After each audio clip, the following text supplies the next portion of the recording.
Directors pan India projects తో బిజీగా ఉన్నారు.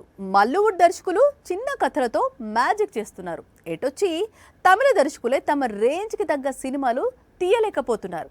ఇదే విషయాన్ని ఐడెంటిఫై చేసిన లోకేష్ ఇప్పుడు కొత్త ప్లాన్ ని తెరపైకి తెచ్చాడు. కూలీ సెట్స్ పై ఉన్నప్పుడే మరో క్రేజీ ప్రాజెక్ట్ కోసం వర్క్ మొదలు పెట్టాడు. కోలీవుడ్ లో ఎల్సీయూ ట్రెండ్ ని తెరపైకి తెచ్చాడు లోకేష్ కనకరాజ్.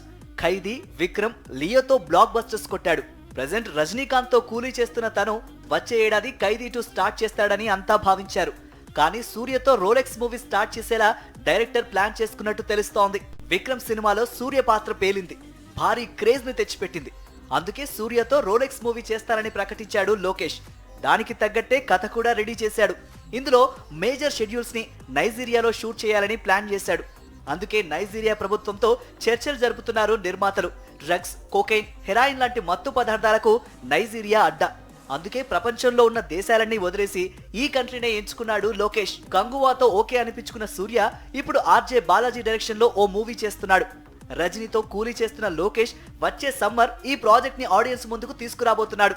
దీని తర్వాత సూర్య లోకేష్ కాంబోలో రోలెక్స్ మూవీ సెట్స్ పైకి వెళ్తోంది. మొత్తానికి కూలీతో 1000 కోట్ల క్లబ్ ని టార్గెట్ చేసిన లోకేష్ ఆ తర్వాత రోలెక్స్ తో అదే మ్యాజిక్ కంటిన్యూ చేయాలని చూస్తున్నాడు.